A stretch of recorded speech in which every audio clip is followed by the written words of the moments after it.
লুঙ্গি আমার সাদা হইয়া গেল। কোলবালিশটা জড়িয়ে ধরে গান গাচ্ছিলাম, তখনই হঠাৎ করে শয়তান বোনটা এসে আমাকে বলতে শুরু করে, কি রে ভাইয়া, আর কত পড়ে পড়ে ঘুমোবি? এবার তো ঘুম থেকে ওঠ। সেই কলেজ শেষ করার পর থেকেই তোকে দেখছি শুধু পড়ে পড়ে ঘুমোচ্ছিস। মাছের বাজারে যা, মাছ নিয়ে আয়। কেন? আমি কেন মাছের বাজারে যাব?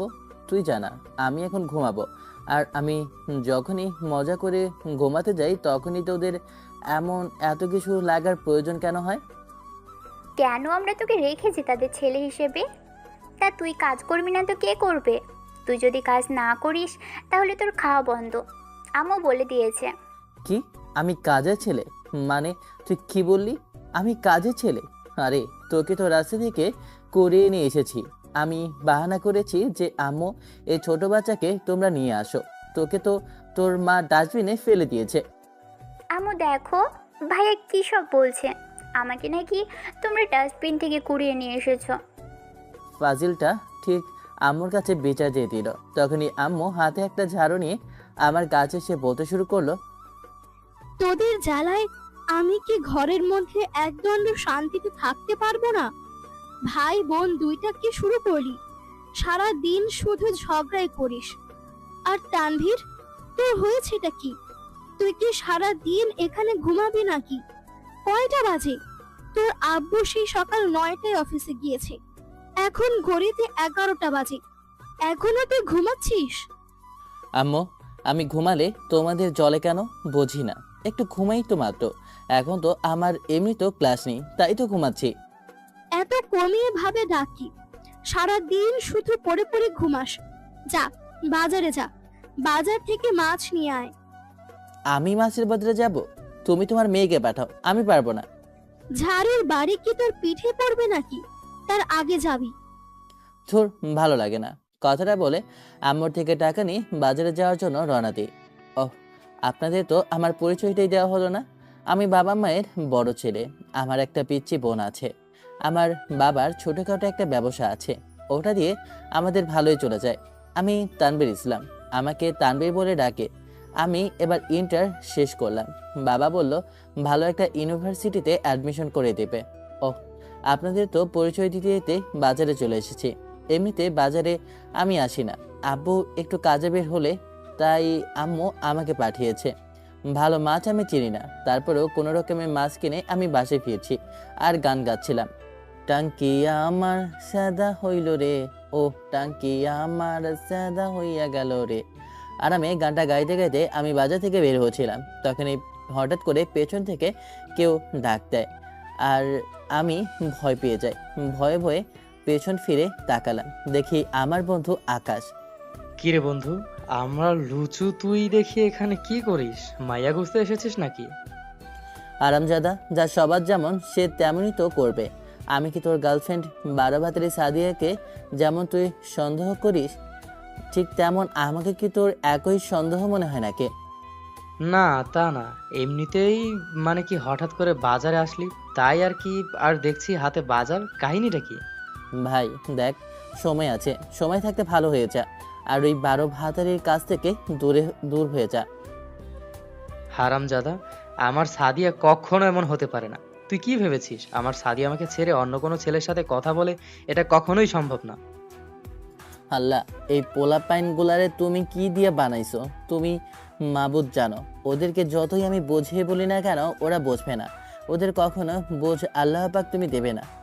শোন আকাশ, কুকুরের লেজ কখনো সোজা হয় না, ঠিক তরও এমনই, কখনো সোজা হবি না।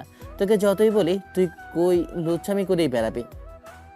বন্ধু, তুই প্রেম করিসনি তো তাই বুঝিস না। যখন প্রেম করবি তখন ঠিক বুঝতে পারবি। এখন কোথায় যাচ্ছিস?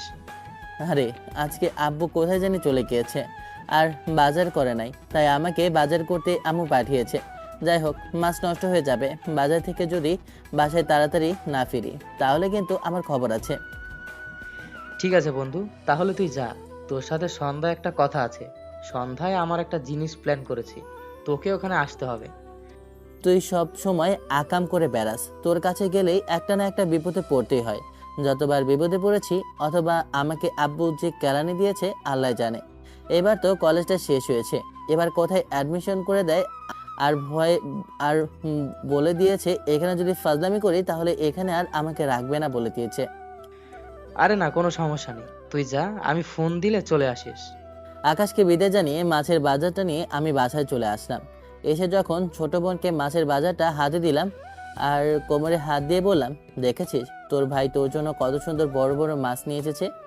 এমন ভাই কোথাও পাবি নাকি যে তার সৎ বোনকেও এত সুন্দর মাছ কিনে খাওয়ায়। এগুলো তুই সুন্দর মাছ এনেছিস? আমি এক্ষুনি আম্মুকে দেখাচ্ছি। আম্মু, দেখো তোমার ছেলে কি কাণ্ড করেছে। কি রে, আবার কি হয়েছে? তোরা চেঁচামেচি করছিস কেন? কোনো সমস্যা হয়েছে নাকি? আম্মু এসে কথাটা বললো। আম্মুকে দেখে তখনই মিম মাছটা আম্মুর সামনে দিয়ে বলে ওঠে, দেখো তোমার ছেলে নিয়ে এসেছে পচা মাছ। এই পচা মাছগুলো কি কি করবে, রান্না করবে কিভাবে বলো তো? দেখো তো তোমার ছেলে পচা মাছ নিয়ে এসেছে। বলে কি পেতনিটা, মাছ পচা নিয়ে এসেছি? মানে আমি তো দেখে শুনতে ভালো মাছ নিয়ে এসেছি। ওর কথা শুনে তো আমার একটু হাঁটু কাঁপা শুরু করলো।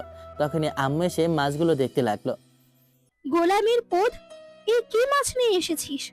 সবগুলো পচা। তোকে এত টাকা দিয়ে আমি পচা মাছ কিনে আনতে বলেছি? কথাটা বলে আম্মু তার পায়ের জুতোটা নিয়ে আমাকে পিটাতে লাগলো। আমি দৌড়ে একবার এখানে যাই আরেকবার ওখানে যেতে লাগলাম। দৌড়ে বাসা থেকে বের হয়ে যাই। আম্মু পেছন থেকে ডাক দিয়ে বলে ওঠে, এই ছেলেকে নিয়ে আমি আর পারবো না। ওকে নিয়ে কি যে করব আল্লাহ জানে। ও কোনো কাজের মধ্যেই নেই, সবসময় শুধু আকাম করে বেড়ায়। দেখো আম্মু, ওকে ধরে তুমি ন্যাড়া করে পুরো রাস্তা ঘোরানো প্রয়োজন ছিল, কারণ ও কোনো কিছুই সুন্দরভাবে কিনতে পারে না। আমি যাওয়ার সময় মিমকে বলি, তোকে আমি দেখে নেবো পেতনি, তুই আমার নামে বিচার দিলি। আমি বিচার দিয়েছি তোকে, তো আমি তো দেখে নেব। যা যা, তুই আমাকে কি দেখবি? আমি হচ্ছি পাওয়ারফুল। আমাকে দেখার আগে তোর চোখ জ্বলে যাবে, তুই কানা হয়ে যাবি। যা ফাজিল ডাইনোসর। তোরে আমি একটা ল্যাংড়া কানা ছেলের সাথে বিয়ে দিব, শয়তান কোথাকার। তখন বলবো কানার বউ আর ল্যাংড়ার বউ। কথাগুলো বলে আমি যখনই বের হব তখনই হাতে ফোনটা বেঁচে ওঠে। ফোনটা রিসিভ করতে ওপাশ থেকে বলে ওঠে, বন্ধু আমার জান, আমার প্রাণ, আমার দোস্ত, আমার ইয়ার, তুই কোথায় আছিস? তাড়াতাড়ি একটু রহিম চাষের দোকানের কাছে চলে আয়, আমি ওখানে বসে আছি। বুঝলাম না তুই এই সময় ওখানে কেন, কি জন্য গিয়েছিস? শালা, বুঝতে পেরেছি, সারাদিন শুধু বিড়ি খাওয়ার জন্যই তুই এখানে ওখানে ঘুরে বেড়াস। তোর আব্বু যদি খবর পায় তাহলে কিন্তু তোর খবর আছে। বন্ধু তুই তাড়াতাড়ি রহিম চাচার দোকানে আয়, তোর সাথে আমার একটা ইম্পর্টেন্ট কথা আছে। বুঝলাম না এত তাড়াহুড়ো করে আকাশ কেন যেতে বলেছে। যাই হোক, যেহেতু বাসায় ঢুকতে পারবো না তাই আকাশের কাছে যেতে লাগলাম, রহিম চাচার টমটম দোকানের কাছে। একটু সময় পর আমি রহিম চাচার দোকানের সামনে এসে পৌঁছালাম। দেখলাম কেউ নেই, তাই আমি ভিতরে প্রবেশ করলাম। আমাকে দেখে তখনই আকাশ ডাক দিয়ে বলে ওঠে, তানভীর বন্ধু, আমি এখানে, এই যে তোর ওই রহিম কাকার দোকানের পিছনে এই গাছের সামনে, তুই তাকিয়ে দেখ। আমি তাকিয়ে দেখি যে আকাশকে একটা খামের সাথে বেঁধে রেখেছে। আমি কাছে যেতেই তখন আমাকে দেখে বলে ওঠে, এই তো তানভীর না? আরে এটা ধরলেই তো সব কিছু হয়ে যায়। তোমার বন্ধু আকাশ আজ আমার প্রায় 2 মাস ধরে টাকা দেয় না, তাই আমি ওকে বেঁধে রেখেছি। ও যতক্ষণ না টাকা দেয় ততক্ষণ তো আমি ওকে ছাড়বো না। তুমি যেহেতু এসেছো, এখন তোমাকে আমি যেতে দিব না। যত সময় ধরে আমার টাকা দিবে না, এত সময় পর্যন্ত তুমি আর তোমার বন্ধু এখান থেকে যেতে পারবে না। আকাশের বাচ্চা, তোকে আমি ছাড়বো না হারামজাদা। তোর জন্য এখন আমাকে এখানে ধরেছে। এখন যদি আব্বু জানতে পারে কোনোভাবে তাহলে তো আমার খবর করে দেবে। শয়তান ফাজিল খটাস বদর কোথাকার। বন্ধু এত গালি দিস না আমাকে, চাও এতটা গালি দেয় নাই যতগুলো গালি দিচ্ছিস। রহিম চাচার শ্বশুর আপনি তো চালিয়ে রাখবো, সাদি আমার বউ। একটা থাপ্পড় বসিয়ে দেই। আকাশ কান্না করতে লাগলো। শালার পাগল হয়ে যা ইচ্ছা তাই বলতেছে, তাই এখন ওর মেয়ের কথাও বলে ফেলেছে। আমি জানি ওকে যদি ওর বাবাকে কল করে বলি, তারপরে ওর বাবা বলবে যে আমি জানি না। কিন্তু আমি তো আমার টাকা ছাড়া ওকে ছাড়বো না, তাই আমি সিদ্ধান্ত নিয়েছি তোমার বাবাকে কল করব। না চাচা, এমনটা করবেন না। আব্বু যদি এখানে আসে তাহলে কিন্তু আমাকে একদম কভার করে ফেলবে। আমি এত কিছু জানি না, তোমার বন্ধু তুমি জানো। আমি তোমার বাবাকে কল করে বলে দিয়েছি, মনে করছে এখন চলে আসতেছে। মার ডালা হারামজাদার জন্য এখন মনে হচ্ছে আমাকেও মায়ের খাওয়ার থেকে কেউ আটকাতে পারবে না। শুধু শুধু আমি এখন আজাইরা মায়ের খাবো। সব টাকা তোমাকে দিয়ে দিবে, এখন ছেড়ে দাও না। আমার এখানে মান আছে, এখান দিয়ে কত মানুষ যাতায়াত করে। ভবিষ্যতে আমি তোমার মেয়ের জামাই হব, তাই না? হারামজাদা, তোকে আমি আমার মেয়ের জামাই বানাবো তাই না? তোকে পিটিয়ে আমি এই এলাকা ছাড়া করব? তোর সাহস কত বড়, তুই আবার আমার মেয়েকে বিয়ের কথা বলিস? কিন্তু এই কথা বলতে পারবে না আমার কিসের কম আছে বলো? আমার সব দিক থেকে আছে। হ্যাঁ, তোর তো চাপ দিক থেকে আছে, সব জায়গার মধ্যে তোর বাটপারি লুকিয়ে আছে। আর কোথায় কোথায় বাটপারি করেছিস আল্লাহই জানে। এই গুণটা তোর বেশ ভালোই আছে। ওদের কথার মাঝে তখনই আব্বু চলে আসে। আব্বু আসবে, আব্বুকে দেখে তখনই বলে ওঠে রহিম চাচা, দেখুন ভাই, আপনার ছেলে আর আপনার ছেলের বন্ধু মিলে দুজনে আমার কাছ থেকে প্রায় অনেক টাকা বাকি খেয়েছে, কিন্তু আজ 3 মাস ধরে আমার বাকি টাকা দিচ্ছে না। কত টাকা আপনার খাতার মধ্যে জমা হয়েছে দেখে বলেন তো আমাকে। টাকা তো বেশি না, মাত্র 15,000 টাকা হয়েছে। ঠাড়া মিছা কথা, আমার শ্বশুর হলে কি হয়েছে? বাটপারি সব দিক থেকে আছে, খেয়েছি মাত্র 10,000, বানিয়েছে 15,000। কিরে, তোর কি এখন লাঠির বাড়ি পড়বে, নাকি বকবক বন্ধ করবি, নাকি চুপ থাকবি? এই নাও, এখানে কোন রাজার টাকা আছে? চাচাকে আব্বু টাকাগুলো দিয়ে দেয় আর চাচা আকাশকে ছেড়ে দেয়। আর আব্বু আমার কান ধরে টানতে টানতে বাসায় নিয়ে যেতে লাগলো। আব্বু ছাড়ো, আমার খুব লাগছে। তখন আব্বু বলল, তোর কান তো আমি ব্যথার জন্যই ধরেছি, তোকে কি আদর করার জন্য আমি ধরেছি নাকি? আব্বু আমাকে টেনে বাসায় নিয়ে আসে। বাসায় আনার পর তখনই আম্মু রুমে চলে আসে। এসে আব্বুকে বলতে শুরু করে, কি হয়েছে? ছেলেটাকে নিয়ে এমন ছোট করছো কেন? কি করেছে? ওকে নিয়ে এমন করছো কেন? তুমি সারাদিন সবসময় পেটের পেছনে লেগেই থাকো। তোমার আদরের ছেলের কি করণীয় সেটাই বলো আমাকে। আরে বাবা, কি করেছে ছেলেটা সেটা তো আমাকে বলবে, না বললে কিভাবে বুঝবো কি করেছে? তোমার ছেলে রহিম ভাইয়ের দোকানে বসে বসে আড্ডা দিয়ে কতগুলো টাকা খরচ করেছে জিজ্ঞেস করো। এত টাকা বাকি করেছে, কি খেয়েছে ও? আম্মু আমি ওখানে খাইনি, আকাশ খেয়েছে। শুধু শুধু আব্বু আমাকে বকা দিচ্ছে। আমি আকাশের কাছে গিয়েছিলাম, কিন্তু আকাশকে যে রহিম চাচা দড়িতে বেঁধে রেখেছে আমি তো তা জানি না। আমার আর এসব ভালো লাগছে না, আমি ওকে ঢাকায় পাঠিয়ে দেবো। আমি আমার বোনের সাথে কথা বলেছি, ওকে আমি আগামীকালকে ঢাকায় পাঠিয়ে দিব। এখন থেকে ও ঢাকায় পড়াশুনো করবে। আমি আমার দুলাভাইয়ের সাথে কথা বলেছি, উনি ওকে একটা ভালো ইউনিভার্সিটিতে ভর্তি করিয়ে দিবে। কি, আমি ঢাকায় পড়াশোনা করব? না আম্মু, আমি ঢাকায় যাব না। আমি তোমাদেরকে ছেড়ে কিভাবে ঢাকায় থাকবো বলো? তোকে থাকতে হবে, আর আমি কিচ্ছু জানি না, আর এটাই আমার ফাইনাল কথা। আমি এখন গেলাম, আমি যেন তোকে দেখি আগামীকালের ভেতরে সবকিছু তুই রেডি করে রেখেছিস।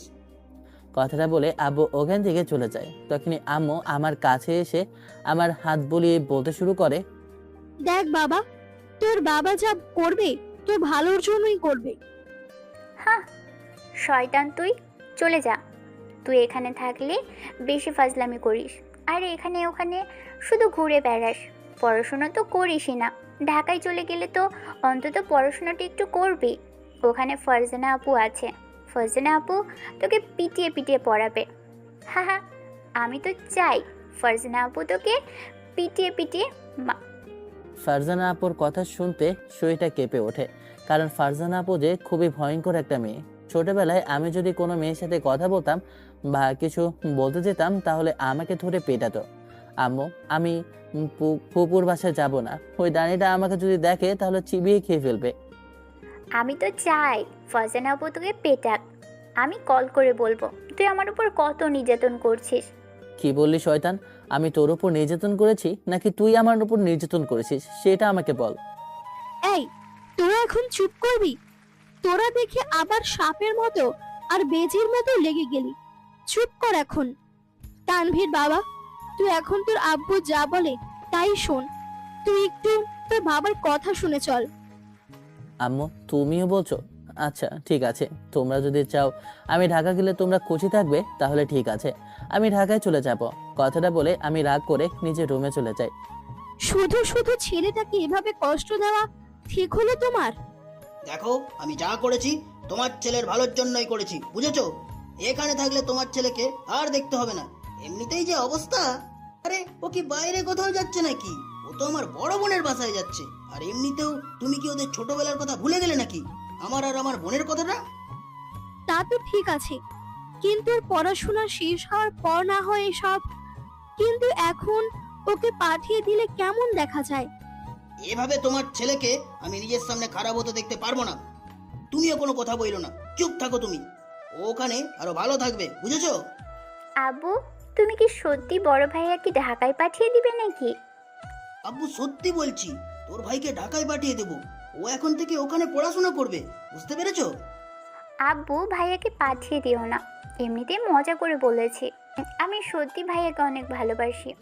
আমরা সবাই তোর ভাইকে ভালোবাসি, তাই তোর ভাইয়ার ভালোর জন্যই আমি তোর ভাইকে ঢাকায় পাঠাচ্ছি। আব্বু, ভাইয়া কি কখনো একা থেকেছে নাকি আমাদেরকে ছেড়ে? তারপরও তুমি ভাইয়াকে ঢাকায় পাঠিয়ে দিলে আমি তার সাথে শয়তানি করব। আরে একটু কিছুদিন পর পর তোর ভাইকে দেখে আসিস। এখন তোর ভাইয়া পড়াশোনা করার জন্য ঢাকায় যাওয়াটাই বেটার, বুঝলি? রুমে এসে আমার সব কিছু গুছিয়ে নিলাম। আম্মু বাকি সবগুলো ধুয়ে মনে হয় পরিষ্কার করে আয়রন করে রেখেছে। আমি রুমে এসে শোবো, তখনই দেখলাম আকাশের কল। ফোনটা রিসিভ করতে ওপাশ থেকে আকাশ বলে, বন্ধু সরি রে, তোর সাথে যে এমনটা করবে রহিম চাচা আমিও ভাবতে পারিনি। আমি ভাবলাম তুই আসলে হয়তো বা আমাকে ছেড়ে দিবে, কিন্তু এতটা জল গড়িয়ে যাবে আমি ভাবতে পারিনি। তোকে কি আঙ্কেল কিছু করেছে? হারামজাদা, তুই একটা কথাও বলবি না। তোর জন্য এখন কত বড় একটা সমস্যা হয়েছে তুই জানিস না। এখন থেকে তুই আমাকে আর দেখতে পারবি না। কিরে বন্ধু, এই অল্প একটু সময়ের জন্য, একটু ভুলের জন্য তুই তোর ছোটবেলার বন্ধুকে ভুলে যাবি? তুই এত হারামি কি করে হলি? তোর হালা সেটা না, আসলে আব্বু আমাকে আর গ্রামে থাকতে দেবে না। আমাকে ঢাকায় পাঠিয়ে দিয়েছে আমার ফুপুর বাসায়। আর তুই তো জানিস আমার ফুপুর বাসায় আমি যেতে চাই না। কি জন্য? সেটা তো আমি জানি, ওখানে তোর খুব হতো বা না যে, আর তোর ফুফাতো বোন শুধু তোকে থাপড়ায় আর জ্বালা যন্ত্রণা দেয়, কোথাও কিছু করতে দেয় না। কিন্তু এখন বয়সের সাথে সে তোর অনেক বড় হয়ে গেছে, তুইও বড় হয়েছিস। এখন কি আর ছোটবেলার মতো তোকে শাসন করবে নাকি? জানি না, তারপরে ভয় হচ্ছে। আর তুই তো জানিস ছোটবেলা থেকে আমি কেমন পছন্দ করতাম ফারজানা আপুকে। সেটা তো আমি জানি, তুই তো সিনিয়র, ওই ফুফাতো বোনকে ভালোবাসতে ছোটবেলা থেকেই। এখন কি কি করবি তোর আপুকে বলে দিয়েছে? আব্বু বলে দিয়েছে আমাকে আগামীকালকে দিয়ে আসবে। আর এমনিতে সব কিছু রেডি করে ফেলেছি। আমিও সব কিছু গুছিয়ে নিয়েছি। মনে হয় না ঢাকা যাওয়া ছাড়া আর কোনো উপায় আছে। আচ্ছা ঠিক আছে, যেহেতু আইটেল ডিজিটাল নিয়েছে, তোকে ঢাকায় এডমিশন করে দিবে, তাহলে সমস্যা নেই। তুই যা, আমি আব্বুকে বলি, কারণ আমারও ইচ্ছা ঢাকায় পড়াশোনা করার। আর তুই যেখানে থাকবি না, ওখানে আমি থেকে কি করব? আমিও কিছুদিন পর ঢাকায় চলে আসব, আমার খালুর বাসা ওখানে। আকাশের সাথে আরও কিছু সময় কথা বলে আমি ঘুমিয়ে পড়ি। এরপর সকালবেলা ঘুম থেকে উঠতে তখনই আব্বু এসে বলে ওঠে, কিরে তানভীর, ঘুম থেকে উঠেছিস বাবা? যা রেডি হয়ে নে, গাড়ি দাঁড়িয়ে রয়েছে। আমি রেডি হয়ে সব কিছু ঠিক করে বাসার বাইরে যেতে লাগলাম। ছোট বোন মিম এখনো ঘুমাচ্ছে। ও যদি দেখতে পায় তাহলে অনেক কান্না করবে। তাই আম্মু অনেক জায়গায় নিয়ে আম্মু আমাকে বিদায় নিয়ে দেওয়ার জন্য বাড়ির সামনে চলে আসলো। আম্মুর চোখে স্পষ্ট পানি আমি খুঁজে পাচ্ছি। আম্মু তার চোখের পানি আড়াল করার চেষ্টা করলেও আমি ঠিকই বুঝতে পারছি কিছু করার নেই। আব্বু যেহেতু ডিসিশন নিয়ে ফেলেছে তাই আমাকে যেতেই হবে। আমি গাড়িতে গিয়ে বসি আর আব্বু সামনের সিটে গিয়ে বসে গাড়ি নিজের মনে চলতে লাগলো। ভাবছি এখন ফারজানা আপু কেমন হয়ে গিয়েছে। ওনাকে দেখিনি প্রায় 15 বছর হয়ে গিয়েছে। উনি তো এই 15 বছরে অনেকটা পরিবর্তন হয়ে গিয়েছে। দেখলে আমাকে চিনবে কিনা জানি না, কিন্তু এই কথা আমাকে মানতেই হবে। যখন ফারজানা আপু আমাকে শাসন করে আমার বেশ ভালো লাগে, কারণ ওনার এই দুষ্টুমিগুলো আমার কাছে বেশ ভালোই লাগে। এসব ভাবতে ভাবতে কখন যে ঘুমিয়ে পড়ি নিজেও জানি না। হঠাৎ করে আব্বু ডেকে বলে ওঠে, কিরে ঘুমিয়ে গেছিস নাকি রে? ওঠ, আরে আমরা চলে এসেছি। ঘুম থেকে উঠে গাড়ি থেকে সামনে দাঁড়িয়ে দেখি একটা বড় দালান বাড়ি। এমনি তো ফুপিদের টাকা পয়সার অভাব নেই, কারণ শুনেছি ফারজানা আপুর বাবা বাইরে ব্যবসা আছে আর ওনার টাকা পয়সার অভাব নেই, তাই ওরা আমাদের মতো এমন মধ্যবিত্ত না। এসব ভাবছিলাম আর বাড়িটা ভালো করে তাকিয়ে তাকিয়ে দেখছিলাম। এত বড় বাড়ি আমি কখনো আর দেখি নাই। তখনই আমার এমন তাকিয়ে থাকা দেখে আব্বু বলে ওঠে, কিরে এভাবে তুই তাকিয়ে কি দেখছিস? এটা শুধু একটা বাড়ি না, তোর ফুপুর আরো 10টা বাড়ি আছে। এখন এখানে দাঁড়িয়ে না থেকে জলদি ভেতরে প্রবেশ কর, বাইরে থেকে আর কি দেখবি, চল। আব্বু কথাটা বলে আমার হাত ধরে বাড়ির ভিতরে যেতে লাগলো। তখনই সামনে খেয়াল করলাম একটা দারোয়ান দাঁড়িয়ে আছে। দারোয়ান আব্বুকে দেখে বলে ওঠে, ভাই কোথায় যাচ্ছেন? আপনাদেরকে তো আর কখনো এই জায়গায় দেখিনি। এখানে আপনারা কি জন্য এসেছেন? হাতে আবার ব্যাগপত্র। আব্বু এর আগে ফুপুর বাসায় আসেনি। ফুপু কতবার যে বলেছে আব্বুকে আর আমাকে আসার জন্য, কিন্তু আব্বু কখনো ঢাকায় আসেনি, এই প্রথম এসেছে। তাই হয়তোবা দারোয়ান আব্বুকে চিনতে পারছে না। তাই দারোয়ান আবারও বলে ওঠে, দেখেন ভাই, এখন বড় স্যার আমাদের বাসার মধ্যে নাই, তাই আপনাদেরকে কিছু দিতে পারবে না। সহযোগিতা পেলে অন্য কোথাও যান। এখন আজকে আমাদের বড় স্যার নাই। দেখুন, আপনি হয়তোবা বলবো যে আমরা এখানে কোনো সহযোগিতা তাবার উদ্দেশ্যে আসিনি। এটা হচ্ছে আমার বোনের বাড়ি। দেখুন মশাই, আমাকে অনেকে মন বলেছে যে এটা ছাড়া আত্মীয়ই এটা থাকতেই লাগে, কিন্তু সবগুলোই হচ্ছে টাকা নেওয়ার ধান্দা। আমি আপনাকে দেখে বুঝতে পারছি। প্রচুর পরিমাণ মাথাটা গরম হয়ে যায়। তাই আমি দারোয়ানের কাছে যাই। এই, তোমার সাহস তো কম না? তুমি যা ইচ্ছে তাই বলে যাচ্ছ। তোমাকে এভাবে কতবার বলেছে, তুমি শুনছো না? আপু, আমি তোমাকে কতবার বলেছি যে আমি আসবো না, তারপরে তুমি আমাকে এখানে নিয়ে এসেছো। আমি চললাম। আব্বু আমার হাত ধরে ফুপুকে তাড়াতাড়ি কল করে বলল, একটু সময় কর। দেখলাম আমরা বাইরে থেকে ভিতরে দরজা খোলার শব্দ। প্রথম থেকে রাস্তা দিয়ে কেউ হেঁটে আসে। তার একটু পর মেন গেটে সামনে এসে টোকা দেয়। দারোয়ান গেটটা খুলতেই দেখলাম মুখটা ফেসে আসে, কারণ সামনে যে মহিলাটা দাঁড়িয়ে আছে সে কেউ না, আসলে সে হচ্ছে আমার ফুপু। ফুপুকে দেখে দারোয়ান বলে ওঠে, দেখুন না ম্যাম, আমি ওনাদেরকে কতবার করে বারণ করতেছি যে এখানে প্রবেশ নিষেধ, এরপরও কোনো কথা শুনছে না। আপনি কিছু করুন। চুপ করো। তুমি জানো তুমি কার সামনে দাঁড়িয়ে আছো আর কাকে কি সব করছো? তুমি কি ভেবেছো? ম্যাম, ক্ষমা করবেন, আমি আসলে বুঝতে পারিনি উনিকে। উনি হচ্ছে আমার ভাই, আর আমি তোমাকে বলেছি আমার বাড়ি আসতেছে ঢাকা থেকে, তুমি ওনাদেরকে দেখলে আমাকে খবর দেবে, আর তুমি ওদেরকে অপমান করছো। সরি ম্যাম, আমি বলতে পারিনি। তুমি যে আপনার ভাই, বুঝতে পারলে কখন এমন ভুলটা আমি করতাম না। দয়া করে আমাকে মাফ করে দিবেন। দ্বিতীয়বার তোমাকে জানো আমি এই যে সামনে না দেখি, তুমি আমার ভাইকে অপমান করেছো, তুমি আমার ছেলেকে অপমান করে, তো তোমাকে আমি এখানে আর রাখবো না। তখন দেখলাম দারোয়ান আব্বুর পা ধরে ক্ষমা চেতে লাগলো। এরপর ফুপু পা ধরে বলল, ম্যাডাম, আমি বুঝতে পারিনি, আমাকে দয়া করে ক্ষমা করে দিন। এরপর থেকে আমি আপনার থেকে পারমিশন নিয়ে সবকিছু করব। বোন, মাফ করে দে। গরিব মানুষ, তাই বুঝতে পারেনি হয়তোবা। আমরা নতুন এসেছি, চিনতে পারেনি। তুই মাফ করে দে। হ্যাঁ, ফুপু প্রচুর পরিমাণ রেগে আছে, কিন্তু বললো না। তখন দারোয়ানের উদ্দেশ্যে বলে ওঠে, নেক্সট টাইম থেকে যদি এমনটা আর হয়, তাহলে তোমাকে চাকরি না, সারা জীবনের থেকেও বিদায় করে দেব। আরে ভাই, আপনি দাঁড়িয়ে আছেন কেন? ভেতরে আসেন। তখনই দেখলাম কাজের লোকগুলো এসে আমাদের জিনিসপত্র ভেতরে নিয়ে যেতে লাগলো। আর তখনই আমরা ভেতরে প্রবেশ করি। ভেতরে প্রবেশ করতেই তখন আমার উদ্দেশ্যে ফুপু বলে ওঠে, এটা হচ্ছে তাহলে আপনাদের জামাই, তাই না? ফুপু আমার হাতটা ধরে একটু মুখটা আদর করে দিল। আমি ফুপুকে সালাম করলাম। তখন আব্বু বলে ওঠে, বোন, তোকে তো বললাম যে আমি ওকে নিয়ে এসেছি কি জন্য।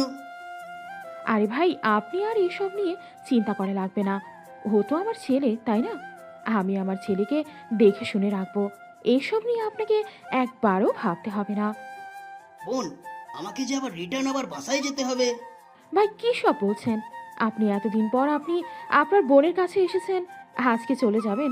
2-4 দিন না থেকেই কিছু না খেয়ে এখান থেকে আবার সোজা চলে যাবেন? আমি কিছু বুঝলাম না। আরে বোন, যেহেতু ছেলেকে দিয়ে এসেছি তাহলে তো আসবোই। আর বোনের বাসায় আমি আসবো না বোনকে দেখতে? এটা কখনো হয়? আসলে আমার অফিসে অনেক কাজ আছে, সেই কাজটা ফেলে আমি তোর বাসায় এসেছি। ওই এখনই আমাকে যেতে হবে। যদি না যাই তাহলে অনেক বড় একটা লস হয়ে যাবে, বুঝলি? তাই বলে ভাই তুমি এখনই চলে যাবে? আমার মনটা খুব খারাপ হয়ে যাচ্ছে। মন খারাপ হবে কেন? এই তো তোমাদের জামাইকে দিয়ে যাচ্ছি। আব্বুর কোনো কথাই বসেছি না। তখন ফুপু আব্বুর হাত ধরে ভিতরে নিয়ে যায়।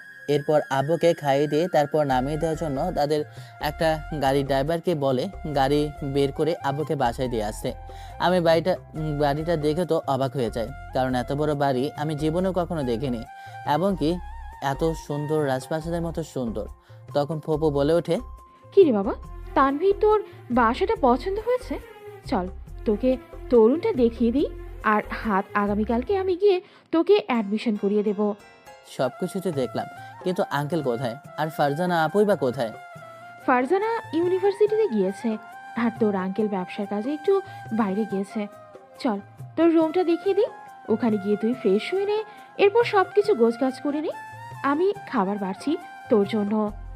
ফুপু রুমটা দেখিয়ে দিয়ে চলে যায়। রুমটা অনেক বড় রুম। রুমটা দেখে তো আমি অনেক খুশি হয়েছি। এত বড় রুম আমি হয়তোবা আগে কখনো দেখিনি। এত সুন্দর করে সাজানো এবং কি এত পরিমাণ ফার্নিচার আছে। আমি সব কিছু ঘুরে ঘুরে সুন্দর করে গুছিয়ে রাখতে লাগলাম। এরপর সব কিছু গোছানোর পর আমি ওয়াশরুমে গিয়ে ফ্রেশ হয়ে আসলাম। কিছুক্ষণ পর নিচে আসলাম।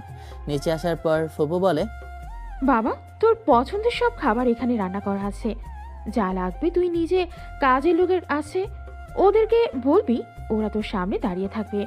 তুই কিন্তু এখানে সব খাবারই খাবি, কোনো খাবার নষ্ট করবি না, সব তোর জন্য আমি রান্না করেছি। আমি তো অবাক হয়ে গেলাম, কারণ ফুপু আমার জন্য কতগুলো খাবার রান্না করেছে। সবগুলো খাবার আমার পছন্দের, তাই আমি খেতে লাগলাম।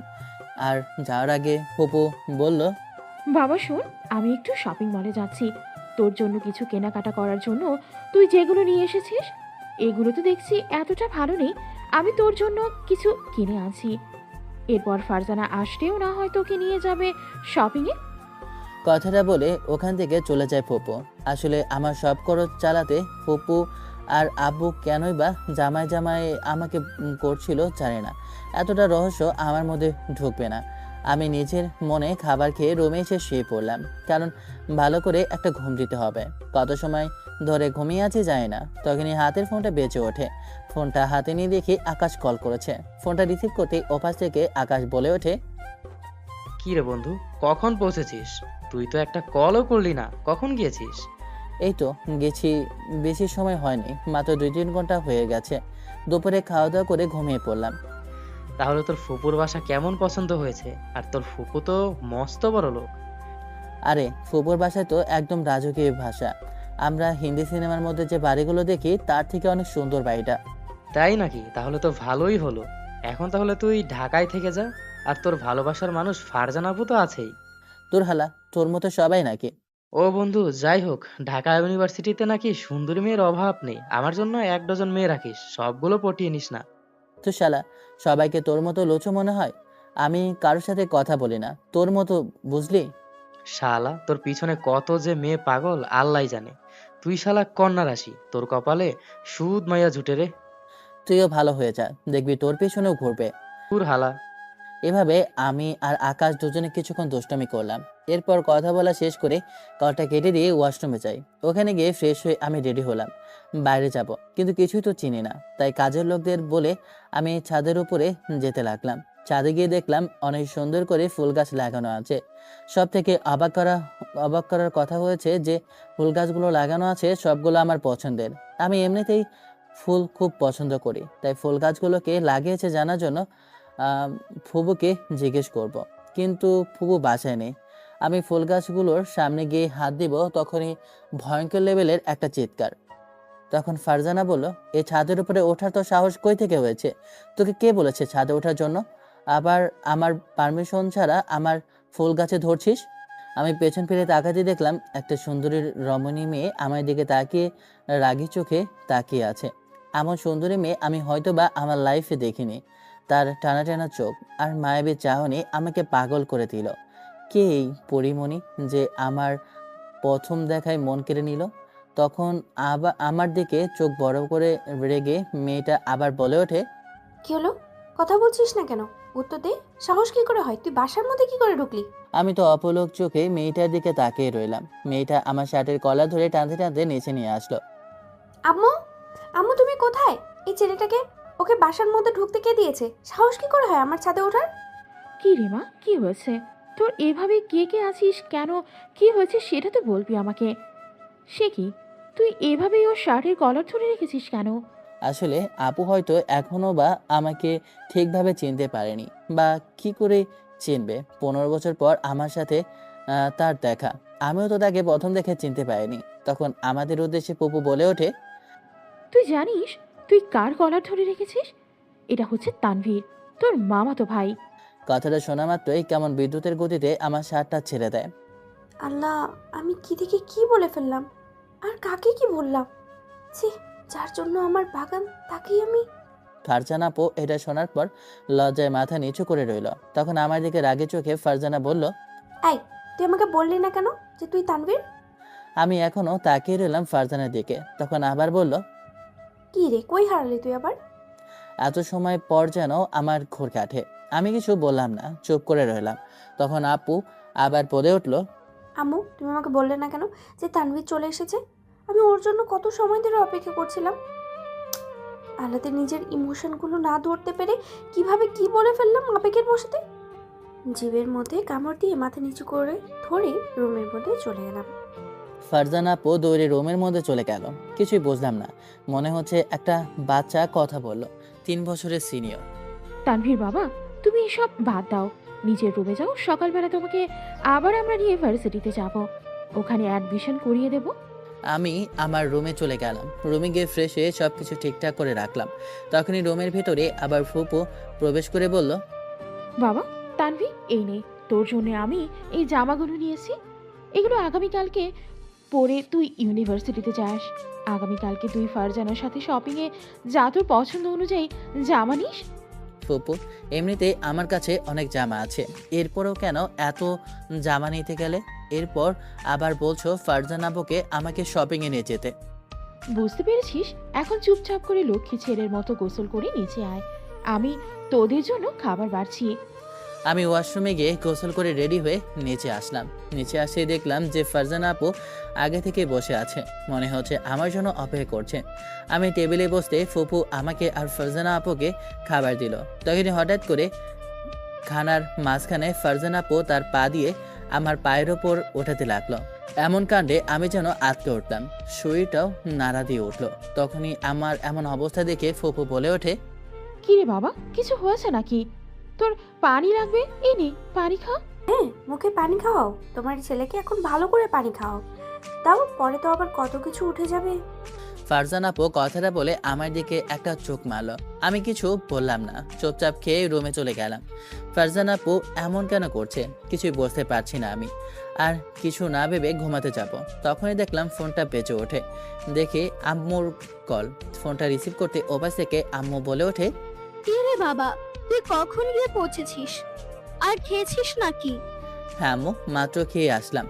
আর আমি তো সেই সকাল 10টার দিকে পৌঁছেছিলাম। আব্বু খেয়েছে? আর মিম কেমন আছে? হ্যাঁ, তোর আব্বু এইমাত্র আসলো, আর মিম শুধু তোর কথা বলছিল। আর আমরা সবাই ভালো আছি। এভাবে আম্মুর সাথে আর মিমের সাথে আরও কিছু সময় কথা বলে কলটা কেটে দেই, কারণ প্রচুর পরিমাণ ঘুম পাচ্ছে। তাই আমি বিছানায় ঘুমিয়ে পড়ি। ঘুমিয়ে আছি, মধ্যরাতে কেউ মনে হলো আমার ঘরে প্রবেশ করলো, কিন্তু অনুভব হলো বুঝতে পারলাম না। গভীর ঘুমে হঠাৎ কেউ আমার মাথায় চুমে খেলো। আমি যখন চোখ হলাম তখন থেকে ঘরে কেউ নেই, হয়তোবা স্বপ্নে দেখছি। এটা ভেবে আবার দরজাটা লাগিয়ে ঘুমিয়ে পড়ি। সকালবেলা কারো নরম স্পর্শে ঘুমটা ভেঙে যায়। চোখ মিলে তাকাতেই যেন আমার সামনে অপর সুন্দরী দাঁড়িয়ে আছে। কি রে তানভীর, আর কত সময় ধরে ঘুমাবি? এবার ঘুম থেকে উঠ, তোকে তো ভার্সিটিতে যেতে হবে। তোকে আম্মু আজকে অ্যাডমিশন করিয়ে দেবে। আমি তো এক নয়নে ফারজানা আপুর দিকে তাকিয়ে রইলাম। মায়াবী চোখের দিকে চোখ যেন আমাকে টানছে। আমি যেন ওনার ওই মায়ায় আবদ্ধ হয়ে পড়লাম। কি রে, এভাবে তাকিয়ে আছিস কেন? তুই কি ঘুম থেকে উঠবি না? সকাল 10টা বাজে তো। ঘড়ির দিকে তাকিয়ে দেখি 10টা বেজে গেছে। আর দেখলাম আমি আপুর দিকে এভাবে তাকিয়ে থাকা দেখে আপু লজ্জা পেল। আমি ওয়াশরুমে চলে গেলাম। ওয়াশরুমে গিয়ে ফ্রেশ হয়ে বের হলাম। এর মধ্যে ফারজানা আপু নিচে চলে গেছে। রুমের ভিতরে এসে দেখি সবকিছু সুন্দর করে গোছানো। এত সুন্দর করে আমি গোছাতে পারি জানতাম না তো। আমি রেডি হয়ে নিচে নামছি। যখনই খেয়াল করলাম আপুর দিকে, তখন দেখি আপু এক নয়নে আমার দিকে তাকিয়ে আছে। আমি নিচে এসে টেবিলে বসলাম।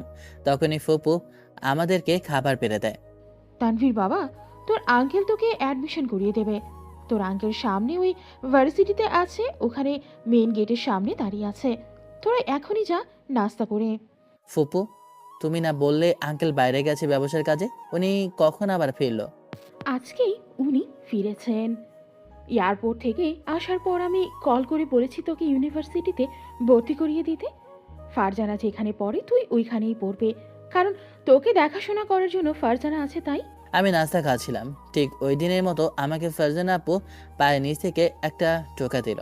আমি চিৎকার করলাম, তখনই আবার ফুপু বলে ওঠে, কি রে বাবা, তোর কি হয়েছে? এমন করছিস কেন? কোনো সমস্যা হয়েছে নাকি? পায়ে ব্যথা লেগেছে নাকি যার জন্য চিৎকার করলি? না তেমন কিছু না, মনে হচ্ছে কেউ পায়ের মধ্যে কামড় দিল, মনে হচ্ছে কোনো পেতনি হবে। কথাটা বলতে খেয়াল করলাম ফারজানা আপু কেমন রেগে চোখ বড় করে আমার দিকে তাকিয়ে রইল। ঠিক আছে বাবা, খাওয়া দাওয়া করে নে। আমি আর ফারজানা আপু খাওয়া দাওয়া শেষ করে একসাথে বাসা থেকে বের হলাম। তখন ফারজানা আপু বলে উঠল, আব্বু ভার্সিটির গেটের সামনে দাঁড়িয়ে আছে, তাহলে তাড়াতাড়ি চল। এখন গাড়ি নিই, তারপর না হয় পরে অন্য কিছু। আমি কিছুই বুঝলাম না। ফারজানা আপু গাড়ি নিয়ে আসলো, আমি গাড়িতে উঠে বসলাম। তখন এই গাড়িটা রওনা দিল ভার্সিটির উদ্দেশ্যে।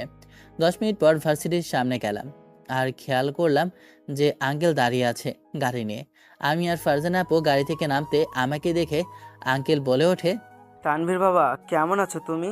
কখন এসেছো? আমাকে কল করছিলে তোমার ফুপু তুমি আসবে, কিন্তু আমি বাইরে ছিলাম।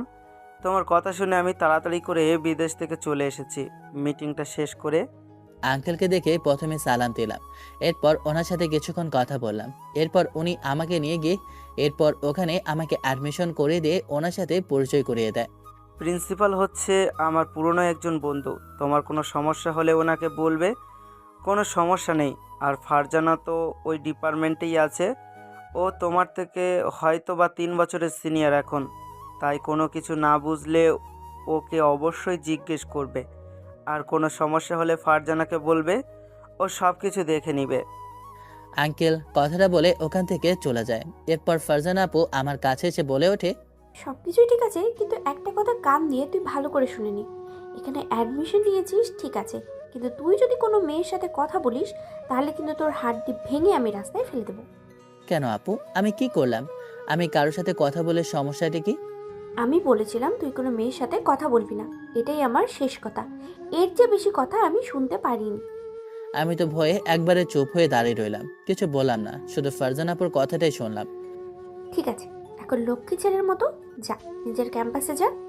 আমার এখন ক্লাস আছে, তাই আমি ক্লাসে গেলাম। ক্লাস শেষ করে তোকে আমি নিতে আসবো, তুই গেটের সামনেই দাঁড়িয়ে থাকবি। হঠাৎ করে কেমন জানি না ফারজানা আপুর চোখ বদলে গেল। আমি তো বুঝতে পারছি না যে হঠাৎ করে এমন কি হলো। আমার কিছু না ভেবে আমার নতুন ভার্সিটিতে প্রবেশ করলাম। ক্যাম্পাসটা অনেকটা সুন্দর, আর সুন্দর হবেই বা না কি জন্য, কারণ ক্যাম্পাসটা হচ্ছে গিয়ে ডেফোডিল ইউনিভার্সিটির ভার্সিটি। এটা অনেক নামি দামি, তাই হবেই তো। আমি ক্যাম্পাসের মধ্যে ঘোরাঘুরি করছিলাম, তখনই একটা মেয়ের সাথে ধাক্কা লাগে। ওহ সরি, ভুল করে হয়ে গিয়েছে, আমি বুঝতে পারিনি। ও সমস্যা নেই, ঠিক আছে। কিন্তু আপনাকে তো এই ইউনিভার্সিটিতে কখনো আর দেখিনি। সেই ডিপার্টমেন্টে নতুন অ্যাডমিশন নিয়েছেন নাকি? হ্যাঁ, আসলে আমি এখানে ফার্স্ট ইয়ারে অ্যাডমিশন নিয়েছি, আমি এখানে নতুন। ও তাহলে তো ভালোই হলো, আমিও এখানে ফার্স্ট ইয়ারে আছি। তাহলে আপনার পরিচয় ভালো লাগলে, আমি শ্রাবণী। আর আপনি? জি, আমি তানভীর ইসলাম। আমি তো এখানে ক্লাসটা চিনি না, আপনি দয়া করে আমাকে ক্লাসটা চিনিয়ে দিবেন। হ্যাঁ দিতে পারি, কিন্তু একটা শর্ত আছে। শর্ত আছে? ঠিক বুঝলাম না, কিসের শর্তের কথা বলতেছেন? আরে বেশি কোনো শর্ত না, আমাকে তুমি বলতে হবে, আপনি বলা যাবে না। আর আমার সাথে ফ্রেন্ডশিপ করতে হবে, তাহলেই বলবো। ও আচ্ছা, এই ব্যাপার। এটা তো কোনো সমস্যা না, আপনি যেহেতু আমার সাথে একই ক্লাসে পড়েন তাহলে তুমি বলাই যায়, আর ফ্রেন্ডশিপ তো করাই যায়। তাহলে এখনো কেন তুমি আমাকে আপনি বলছো? ও আচ্ছা, সরি, তাহলে আমাকে একটু ক্লাসটা দেখিয়ে দাও। এমনিতে ক্লাসের সময় হয়ে গেছে, চলো দুজনে একসাথে ক্লাসে যাই। শ্রাবণী নামের মেয়েটা আমার হাত ধরে ক্লাসের ভিতরে প্রবেশ করলো। সবাই হা করে তাকিয়ে রইল। তাকাবে না কেন? কারণ মেয়েটা যে অপরূপ সুন্দরী। ক্লাসের মধ্যে তাকিয়ে দেখলাম এই মেয়ের মতো সুন্দরী আর কেউ নেই। তাই মেয়েটাকে সব ছেলেরা কেমন জানি না ফিদা হয়ে যায়। আমাকে মেয়েটার পাশে দেখার কারণে ছেলেগুলো কেমন জানি না জেলাস ফিল করতে লাগলো। আমাকে নিয়ে শ্রাবণীর সামনের একটা বেঞ্চে গিয়ে বসলো। সবাই আমাদের দিকে তাকিয়ে রইল।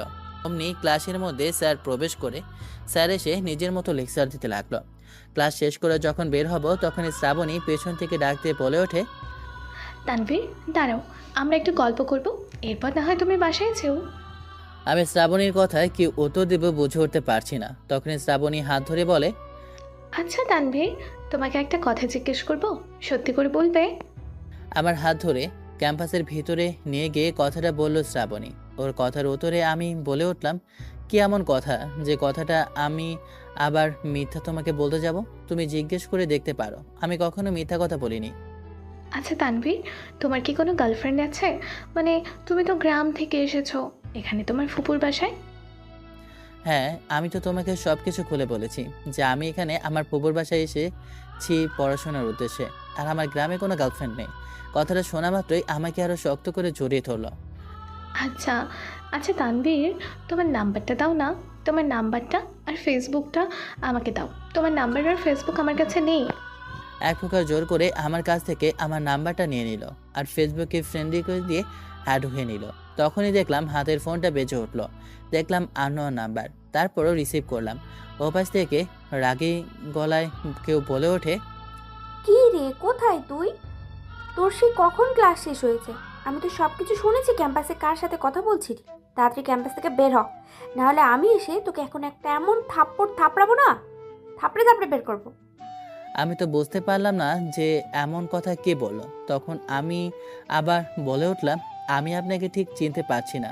আপনি কে? আমার নাম্বারটা আমার কাছে, আপনার নাম্বারটাও আমার কাছে নেই। আর এমনভাবে আমার সাথে কথা বলছেন কেন?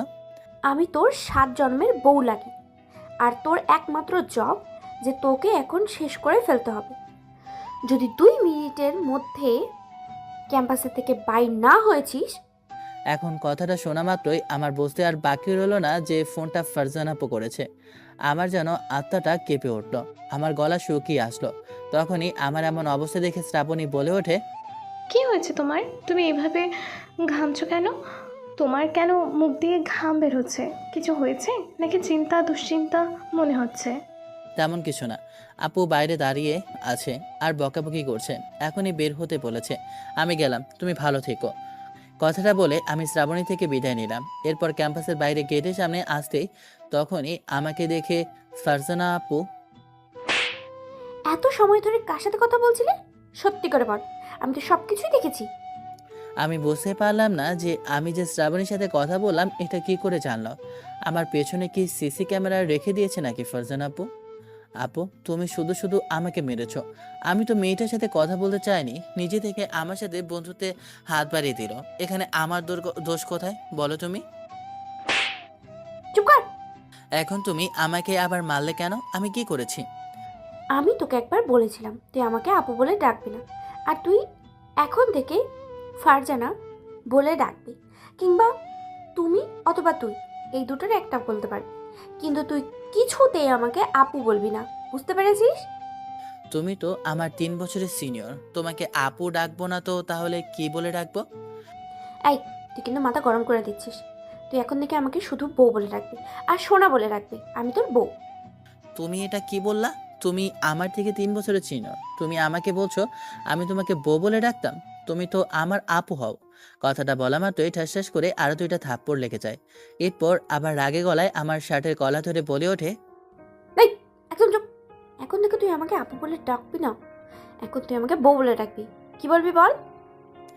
এত মায়ের খাওয়ার পর আমি ভয়ে ভয়ে ভয়ে বললাম, ঠিক আছে, আমি তোমাকে বউ বলে ডাকবো। এবার আর মেরো না। বাপের জন্য এত মায়ের আমার খাওয়া হয়নি। কথাটা বলে কান্না করতে লাগলাম। তখন ফারজানা আপু আমাকে জড়িয়ে ধরে বলতে লাগলো, ও, আমার জানটা মনে হয় ব্যথা পেয়েছে। তাই কোথায় লেগেছে জান? তাহলে আমি তোমার ওই জায়গায় একটু মলম দিয়ে লাগিয়ে দিতাম। আমি কিছু বললাম না, চুপ করে দাঁড়িয়ে রইলাম। তখন আপু আমার হাত ধরে একটা রিক্সা দাঁড় করালো, আমার পাশাপাশি উঠে বসলো।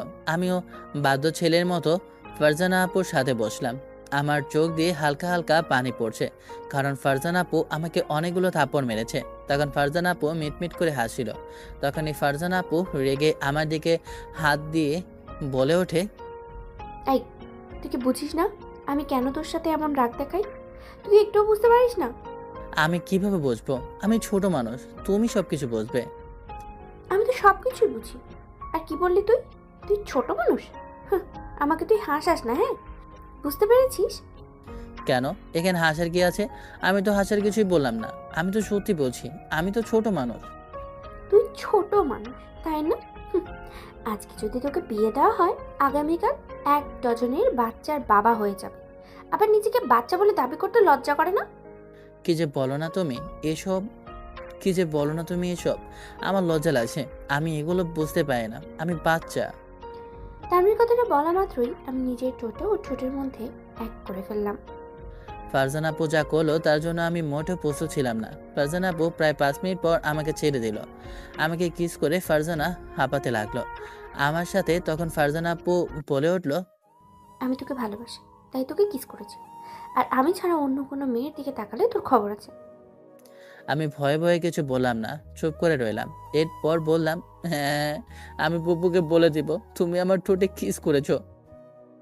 তুই যদি তোর ফুপিকে বলিস তাহলে কিন্তু আরো বেশি কিছু করব, তাই বলে দিচ্ছি, ভালো হয়ে যা। এভাবে সারা রাস্তা আমাদের মধ্যে খুনসুটিতে চলে গেল।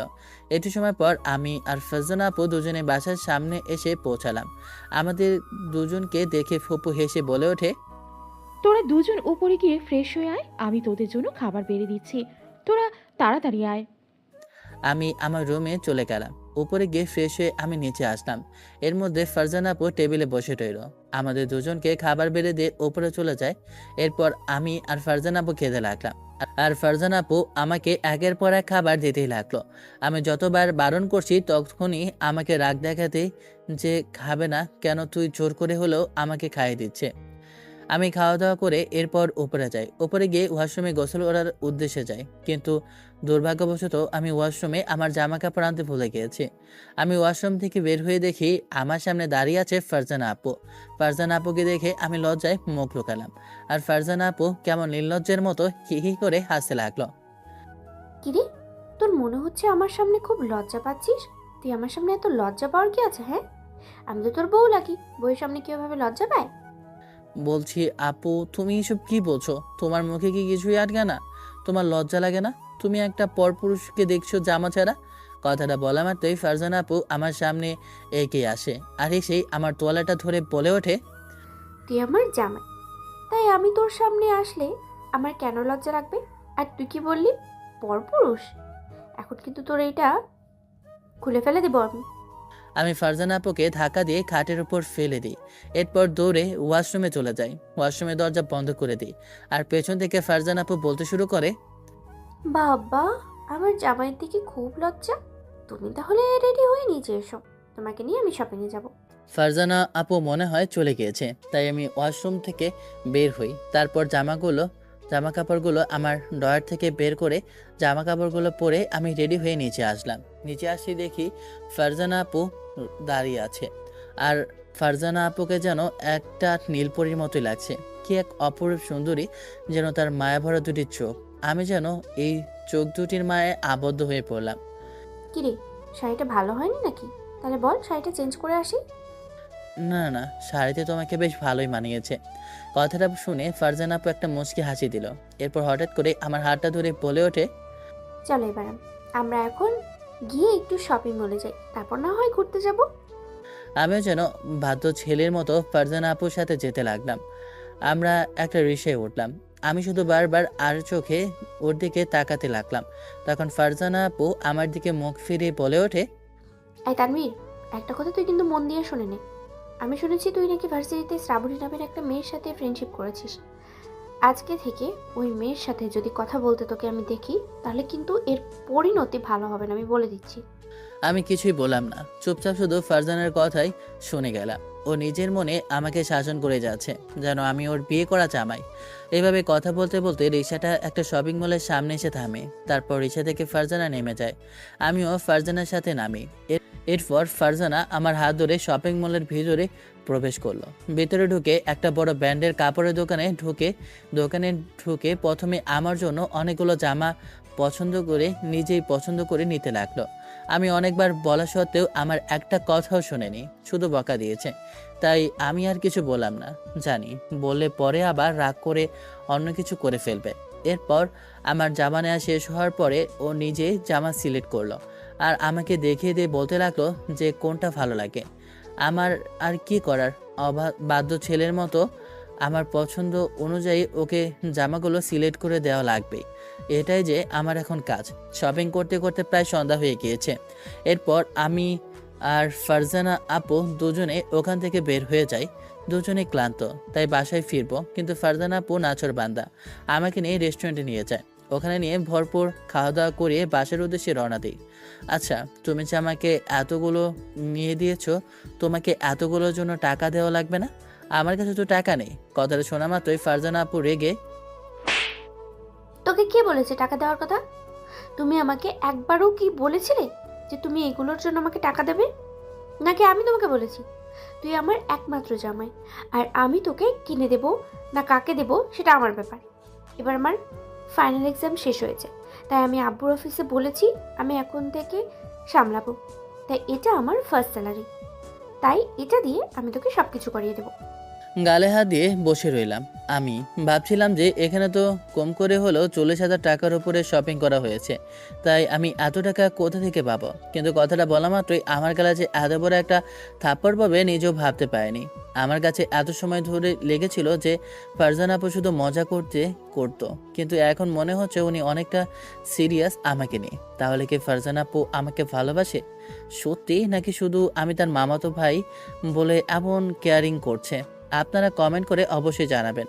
তখন আমার এমন গোমরা মুখ দেখে ফারজানা আপু আবার বলে ওঠে, কি রে, তুই গোমরামুখ হয়ে তাকিয়ে রইলি কেন?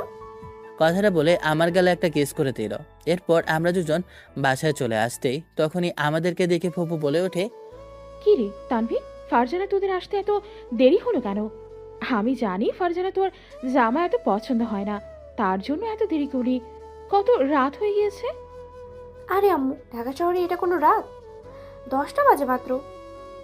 হয়েছে হয়েছে, ছেলেটা তো গ্রাম থেকে এসেছে, ও কিছু জানে নাকি? যদি কিছু হয়ে যায় তখন কি হবে? এখন তোমার ছেলের জন্য খুব দরদ হচ্ছে, তাই না? আমি তো তোমার কেউ না।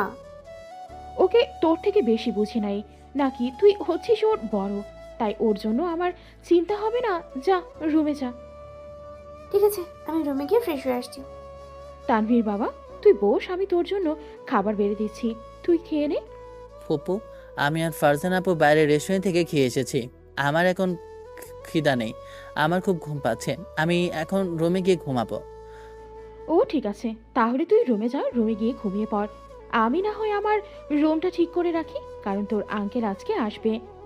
ফুপু কথাটা বলেই চলে যায়। আমিও আমার রুমে গিয়ে ফ্রেশ হয়ে ঘুমিয়ে পড়বো। তখনই হাতের ফোনটা বেজে ওঠে। কি রে বন্ধু, ঢাকা শহরে গিয়ে মনে হয় ভুলেই গিয়েছিস এই বন্ধুর কথা। তো দিনকাল কেমন কাটছে তোর? ভাই, ঢাকা শহরে এসে যে এমন একটা প্যারার মধ্যে আমাকে পড়তে হবে ভাবতে পারিনি। তোর মতো আমিও ভেবেছিলাম ঢাকা শহরে এসে এক গাদা বান্ধবী বানাবো, কিন্তু তা তো আর হলো না। কেন, ওখানে আবার কি সমস্যা হয়েছে? আমি ভাবলাম তুই আমার জন্য 1 ডজন পাঠিয়ে দিবি আর নিজের কাছে কিছু রেখে দিবি। না রে ভাই, সে ঘুরে পালি, ওগুলো কিছুই হবে না। যা চেয়েছিলাম তা কিছুই আমার কপালে মনে হয় না আর জুটবে। আরে হয়েছেটা কি সবকিছু খুলে বল না, বললে কিভাবে বুঝবো যে কি হয়েছে? তখন আকাশকে সবকিছু খুলে বললাম। সবকিছু শোনার পর আকাশ হাসতে হাসতে বলে ওঠে, বন্ধু, তাহলে তুই অবশেষে একটা সিনিয়র গার্লফ্রেন্ড পেয়ে গিয়েছিস, ভালোই হলো। আর কিন্তু ফারজানা আপুকে দেখতে অনেক সুন্দরী, আমি কিন্তু ওনাকে দেখেছিলাম ফেসবুকের মধ্যে। আর শুনলে অবাক হবি, ওনার পেজের মধ্যে প্রায় 2 মিলিয়নের উপরে ফলোয়ার আছে। জানি না, আমি তো ফেসবুকে একটু 1 ঘন্টাও ঢুকি না, অ্যাক্টিভও থাকি না, হতে পারে। তুই কিছুই বুঝতে পারছিস নাকি? ফুফাতো বোন একজন সেলিব্রিটি, ও কিন্তু তোর ব্লগ করে এবং কি মডেল। আচ্ছা, ও কিন্তু তোর ব্লগ করে এমনকি মডেল। মেরিল প্রথম আলোয় প্রথম স্থান পেয়েছে। আমি সবকিছু দেখে শুনে তারপর তোকে বলছি। আর আমি ওনার অনেক ভিডিও দেখেছি, অনেক ভালো উনি কন্টেন্ট ক্রিয়েটার। আরে ধুর, বাইকটাতে আমি এখনো কি করতে পারি এগুলো আমার ভালো লাগে না তো। যাই হোক, তাতে আমার কি তা, ওর ব্যাপার, আমি এগুলো দেখিও না, আর আমার প্রয়োজনও নেই। ও আমার ফুফাতো বোন, এতটুকু আমি জানি। এর থেকে বেশি কিছু আমার জানার বোঝার কোনো কিছুরই প্রয়োজন নেই। হ্যাঁ রে ভাই, তুই তো এখন কত কিছুই না বলবি। আমাদের কপালে এমন একটা নেই বলে আজকে আমরা সিঙ্গেল হয়ে বসে রইলাম। তাহলে কি বলছিস? আমি সাদিয়াকে বলে দিব যে তুই এমনটা বলেছিস, আর আমাকে বলেছিস ঢাকা থেকে তোকে 1 ডজন মেয়ে দিতে? না ভাই, তোর কাছে মাফ চাই, আমার লাগবে না। কিভাবে এভাবে আকাশের সাথে আরো কিছু সময় গল্প করে কলটা কেটে দিই। এরপর আমি ঘুমিয়ে পড়ি। সকালবেলা ঘুম থেকে উঠে ফ্রেশ হয়ে আমি ভার্সিটির উদ্দেশ্যে রওনা দিব। তখনই, তানভীর, তুমি একটু দাঁড়াও, আমি একটু বাজার থেকে আসছি। আবার একটা বুক ওখানে রয়ে গেছে, আমি নিয়ে আসতেছি। ফারজান আপু কথাটা বলে ওখান থেকে বের হয়ে যায়। হাতে ঘড়িটার দিকে তাকিয়ে দেখি ভার্সিটির সময় পার হয়ে যাচ্ছে। কি করব কিছুই তো বুঝতে পারছি না। তখনই হাতের ফোনটা বেঁচে ওঠে। ফোনটা হাতে নিয়ে নাম্বারটা চিনলাম না, তারপর কলটা রিসিভ করলাম। তখন ওপাশ থেকে মেইলি কণ্ঠে কেউ একজন বলে ওঠে, তানভীর, কি হলো? এত সময় হয়ে গেল, তুমি এখনো ভার্সিটিতে আসছো না? কি হয়েছে তোমার?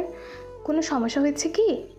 না আমার কোনো সমস্যা না, আসলে গাড়ি পাচ্ছি না। বুঝতে পারলাম কারণ কলটা করেছে শ্রাবণী। কণ্ঠ শুনে বুঝে গিয়েছি। তখনই কলটা কেটে যায়। প্রায় 5 মিনিট পর আবার কোনোভাবে এরপর আবার বলে ওঠে, তুমি বাসা থেকে বের হও, আমি বাইক নিয়ে এসেছি তোমাকে নেওয়ার জন্য। আমার বাইক আছে, তাই আমি তোমার জন্য ওটা নিয়ে এসেছি। আমি বাসা থেকে বের হয়ে দেখি শ্রাবণী বাইক নিয়ে এসেছে। আমি অবাক হলাম, কারণ আমি তো কখনো দেখিনি মেয়েদেরকে বাইক চালাতে। আর এটা তো শহর, স্বাভাবিক। কি হলো? কিভাবে আমার দিকে তাকিয়ে রইলে কেন? তাড়াতাড়ি উঠে বসো, ক্লাসের সময় হয়ে গিয়েছে তো। আমি দেখলাম যে ঠিকই তো, ক্লাসের সময় পার হয়ে যাচ্ছে।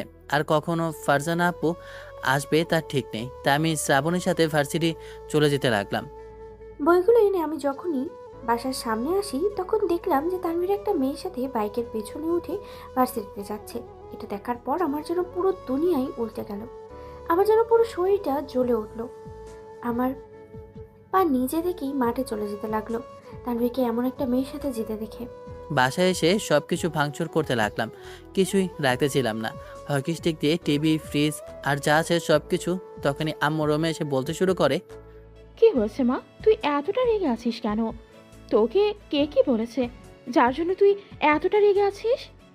আমি কিছুই বলছি না, তখন আব্বু চলে আসে। আব্বু এসে বলে ওঠে, আমি রাগ করছিলাম কেন? তোর চোখে পানি কেন বাবা? তুই আমাকে বল, একটিবার বল তোর কি লাগবে, আমি তোকে তাই এনে দিব। আমি কান্না করতে করতে আব্বুকে বললাম, আব্বু আমি তানভীরকে চাই, আমি তানভীরকে ছাড়া বাঁচবো না, ও একটা মেয়ের সাথে চলে গিয়েছে। তুই রুমে জামা, আমি দেখছি। হ্যাঁ দুলা ভাই বলেন, কোনো সমস্যা হয়েছে নাকি? ভাই আপনি ভাবিকে নিয়ে এবং কি মিমকে নিয়ে সবাই মিলে একসাথে আমাদের এখানে চলে আসেন। আপনার সাথে আমার কিছু কথা আছে। কেমন কথা? যার জন্য আমাকে ওখানে যেতে হবে? কোনো সমস্যা হয়েছে নাকি? আমার বোনের বাবার ছেলের কিছু হয়েছে নাকি বলো?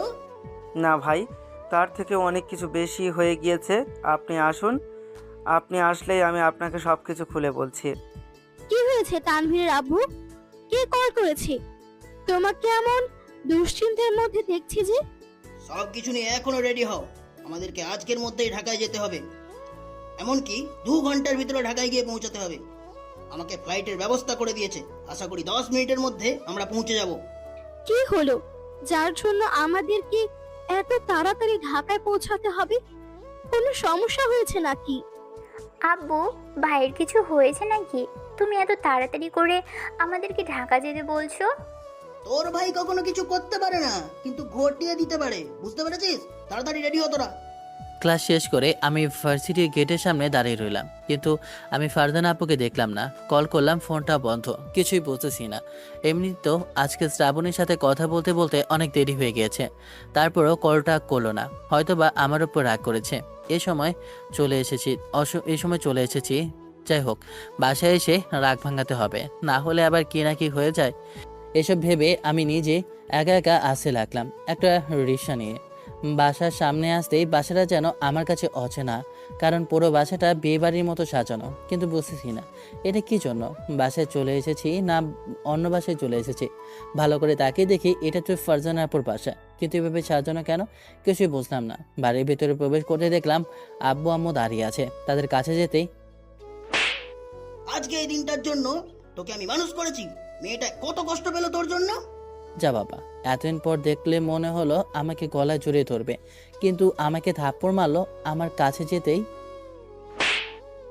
এমন একটা কাণ্ড করেছিস, এখন তুই নিজের কিছুই তোকে আমার বলার নেই। তুই আমার সামনে থেকে চলে যা। আরে আপনারা এমন করছেন কেন? ওর সাথে আজকে ওর বিয়ে, আপনারা ওর সাথে এমন করলে হয় নাকি? বাবা তুমি উপরে যাও। মাটালা কিছুই তো বুঝলাম না, কি সব বলছে। আমার বিয়ে মানে? তখন আমাকে মিম ওপরে নিয়ে গিয়ে বলতে লাগলো, ভাইয়া, আজকে তোর বিয়ে ফারজানা আপুর সাথে। কি বলছিস তুই? মাথা খারাপ হয়ে গেছে নাকি? আজকে আমার বিয়ে মানে? কিছুই বুঝলাম না। তখনই আব্বু চলে আসে। মিম ঠিক কথা বলেছে, তোর বিয়ে ফারজানার সাথে। আপু, ওই ডাইনিকে আমি বিয়ে করব না। এই, বিয়ে করবি না মানে তোর বাপ করবে। তুমি করো। চুপ হারামজাদা, বিয়ে তোকেই করতে হবে, বুঝলি? আব্বা, আমি বিয়ে করব না। আমার এখনো বিয়ের বয়স হয় নাই, আমি পিচ্ছি। তুই পিচ্ছি তো কি হয়েছে, তোর বউ তো আছে তোকে সব কিছু বুঝিয়ে দেওয়ার জন্য। আব্বা, বিয়ে করে কি করবো আমি? আমার তো এখনো বিয়ের বয়সই হয় নাই, তুমি আমারে শুধু শুধু জোর করে বিয়ে দিতেছো। কেন, বুঝানোর জন্য তোর বউ আছে না, তোকে বুঝাইবো। আর ফারজানা মেয়েটা খুবই ভালো, আমার খুবই পছন্দের একটা মেয়ে, বুঝেছিস? আব্বু যেন আমার কোনো কথাই শোনো না, উনি নিজের মতো করে চলে গেল। দেখতে দেখতে বিয়েটা সম্পন্ন হয়ে গেল। আমি ছাদে দাঁড়িয়ে আছি, তখন মিম এসে বলল, ভাইয়া, আম্মু বলেছে তোকে যাওয়ার জন্য, কারণ ভাবি বসে আছে একা রুমে। আর হ্যাঁ, আম্মু এটাও বলেছে যে আম্মুকে একটা নাতি দেওয়ার জন্য। আর হ্যাঁ, আমার জন্য কিন্তু একটা দুষ্টু ভাইজি লাগবে। হরে বোন, আমার তো তোরা বলির পাঠা বানাই ফেলি, এখন আর কি বলবি? ছোট বোন এটা বলে ওখান থেকে চলে যায়। আমি আর কিছু করার নেই, তাই পাটি পেটিপে নিজের রুমে প্রবেশ করলাম। রুমে প্রবেশ করতে দেখলাম যে ফারজানা বেনারসির সাজে খাটের উপর বসে রইল। আমাকে দেখে খুব আদরে সালাম করলো। আমি কিছুই বললাম না, আমি সোফায় গিয়ে বসলাম। আমার এমন অবস্থা দেখতে পারলে না বুঝতে পারলো যে আমি বিয়েতে রাজি নেই। তাই ফারজানা বলতে শুরু করলো, আমি জানি তুমি এই বিয়েতে রাজি না, কিন্তু আমি রাগের বশতে তোমাকে বিয়ে করেছি। আমি একবারও জানতে চাইনি তোমার কেউ পছন্দ আছে বা অপছন্দ আছে কিনা। কিন্তু বিশ্বাস করো তানভীর, ছোটবেলা থেকেই তোমাকে ভালোবেসে এসেছি। আমার লাইফে আমার কত ছেলেই প্রপোজ করেছে, কিন্তু কাউকে পাত্তা দিইনি। শুধু তোমার জন্য, তোমাকে যে আমি প্রথম থেকে ভালোবেসে এসেছি। তুমি হয়তো জানো না আমি তোমাকে ভালোবাসি বিধায় তোমার আব্বুর সাথে আমার আব্বু অনেক আগে বিয়ে ঠিক করে রেখেছিল, কিন্তু তুমি হয়তো বিষয়টা জানতেই পারোনি। আমি জানতে পেরেছি তুমি এই বিয়েতে রাজি না, তুমি আমাকে ভালোবাসো না। কিন্তু বিশ্বাস করো, আমি তোমাকে সত্যি ভালোবেসেছি আর ভালোবেসে যাব। তুমি যদি আমাকে ভালোবাসতে না পারো, তাহলে আমাদের মধ্যে হয়তো বা সংসার পাবে না, কিন্তু এতটুকু তুমি বুঝে নিও, আমি তোমাকে ভালোবেসেছি আর সারা জীবন ভালোবেসে যাব। আমি সারা জীবন তোমার জন্য একাই থেকে যাব। কথাটা বলে আমি বাসা থেকে বের হয়ে যাব, তখনই আমার হাতটা কেউ ধরে ফেলে। নিজের মতো করে সবগুলো কথা বলে তো চলে যাচ্ছে, কিন্তু একটাবার তো আমার কথা শোনার প্রয়োজনও মনে হলো না। তানভীরের কথায় আমি মায়াবী চোখে ওর দিকে তাকিয়ে রইলাম, করুণ চোখে। তখনই হাঁটু গেড়ে আমার সামনে তানভীর বলে ওঠে, আমি সত্যিই তোমার ভালোবাসা বুঝতে পারিনি। আমি শুধু বুঝেছি তুমি আমার সাথে মজা করো, কিন্তু বিশ্বাস করো, আমিও কিন্তু তোমাকে ভালোবেসে ফেলেছি। কিন্তু তোমাকে বলার মতো সাহসটুকু আমার মধ্যে ছিল না, যদি আমাদের সম্পর্কটা নষ্ট হয়ে যায়। তুমি বিশ্বাস করো ফারজানা, প্রথম দেখায় তোমাকে আমি ভালোবেসে ফেলেছি। তোমার ওই টারা টারা চোখ, তোমার ওই মায়াবী হাসি আমাকে পাগল করে দিয়েছে। তোমাকে আমি সত্যি ভালোবাসি। তোমাকে যে আমি আমার নিজের চেয়েও আপন করে রাখতে চাই। তুমি কি সারা জীবন আমার এই বুকে আপন হয়ে থাকতে চাও? কথাটা বলা মাত্রই আমাকে জড়িয়ে ধরে ফারজানা কিস করে বলে ওঠে, আমি কান্না করতে করতে জড়িয়ে ধরে বলে উঠি, আমি যে এই পাগলটাকে অনেক বেশি ভালোবাসি, তোকে ছাড়া আমি এক মুহূর্ত বেঁচে থাকতে পারবো না। কিন্তু তুমি আমাকে ভালোবাসো না। আমি শুধু তোমাকে ভালোবাসা দিয়ে এসেছি, তুমি একবার আমাকে ভালোবাসা দাওনি। কি তাই? তুমি আমার কাছ থেকে ভালোবাসা চাও, তাই না? কথাটা বলে আমি ফারজানার কিস করলাম, এরপরে গালে একটা কিস করলাম, এরপরে ওর কপালে একটা কিস করলাম। যা শয়তান, দুষ্টু কি করছো এসব? আমার আম্মু বলেছে ওনার নাকি একটা নাতি লাগবে, তাই করছি। শয়তান বলে মুখে কিছু আটকায় না, না আমি তোর সিনিয়র লাগি। তো কি হয়েছে, রোমান্স করতে মজা বেশি। শয়তান বলো, আমার কিন্তু একটা ছেলে লাগবে। আমার একটা তোমার মতো দুষ্ট মেয়ে লাগবে। তাহলে চলো, ছেলে মেয়ে সব মিলিয়ে তিনটে একসাথে হয়ে যাক। শয়তান বলে রে, কি যে বলে, আমার খুব লজ্জা লাগছে তো। সিনিয়র বউ সামনে এইসব বলতে তোমার লজ্জা লাগে না? পুরুষ মানুষের কিসের লজ্জা? আপনারাই বলুন, পুরুষ মানুষের লজ্জা বেশি থাকা কি উচিত, নাকি তাহলে কি তাদের পুরুষ বলা কি উচিত হবে? আপনারা কি বলেন অবশ্যই কমেন্ট বক্সে জানাবেন। আর হ্যাঁ, আমাদের বাসর ঘর আপনারা দেখছেন কেন? যান বাসায় গিয়ে ঘুমান। আর গল্পটা কেমন হয়েছে অবশ্যই কমেন্ট করে জানাবেন, আর অবশ্যই লাইক করবেন। আর যারা যারা ভালো লাগবে না তারাও লাইক করবেন, যাদের ভালো লাগবে তারা প্লিজ ক্যান্ডি লাইক করবেন। আর কিছু দরকার নেই। ভালো থাকবেন, সুস্থ থাকবেন, লাইক কমেন্ট করবেন আর শেয়ার করবেন পারলে। আল্লাহ হাফেজ, বাই বাই, টাটা।